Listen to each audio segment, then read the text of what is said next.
हातमा बनाउने आइब्रोको सेप चाहिँ हिजो नै हामीले राम्रोसँग गरिसकेका थियौँ र आजको क्लासमा रहेको चाहिँ हामी 4 जनाको चाहिँ एक दुस्रेलाई गर्ने र यता चाहिँ म बसिसकेको छु। एकदम राम्रो रिजल्ट ल्याउँछु, राम्रोसँग गर्छु भन्दा पनि सोचे जस्तो चाहिँ केही पनि हुँदैन के। अन्त पहिला म चाहिँ अरूले गरेको हेर्दाखेरि चाहिँ एकदमै धेरै सजिलो हुँदो रहेछ त जस्तो लाग्थ्यो, तर त्यो सब चाहिँ हुँदो रहेनछ। क्लास चाहिँ गर्नु नै पर्दो रहेछ क्या, अर्काले भनेको अर्काले गरेको देखेर चाहिँ सिकिँदो रहेनछ। अन्त एकदमै धेरै अब गाह्रो हुँदो रहेछ अनि क्लास चाहिँ एकदम गर्नु नै पर्दो रहेछ, किनकि क्लास गरिसकेपछि सबै थोक बुझिन्छ अनि कुनै टाइममा केही कसैले सोधे ओरे भने पनि आफूले भन्न पनि फट्टै सकिन्छ होइन। त्यस्तो हुँदाखेरि चाहिँ एकदमै धेरै सजिलो हुन्छ।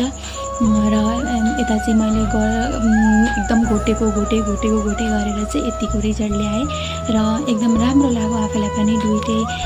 दुइटै आइब्रोको सेप्स पनि राम्रो गरेँ, त्यसबाट सिम्पल आई मेकअप पनि गरेँ। त्यसपछि एकदम राम्रो लाग्यो। त्यसपछि चाहिँ उसको टर्न थियो, त्यहाँबाट म बसेँ।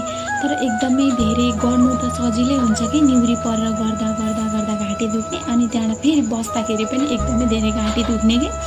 यस्तो टाउको गरेर बस्नुपर्छ अनि त्यहाँदेखि घाँटी दुखेर हुँदैन तिमाथि अब भएन भने पनि अब एकै बारीमा मजाले राम्रो सेप गर्छु भन्ने आफूलाई लाग्छ नि त, राम्रो रिजल्ट ल्याउँछु भनेर।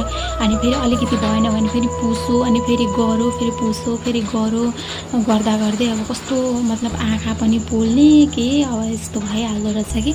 अनि यता चाहिँ दुईजनाले नै भन्दै थियौँ कुन चाहिँ दुईजनाले गरेको कुन चाहिँ राम्रो भयो भनेर हेर्दै थियौँ। अनि यता दुईजनाले पनि तिमीहरूको भन्दा हाम्रो भयो भन्दै उनीहरू पनि देखाइरहेका थिए।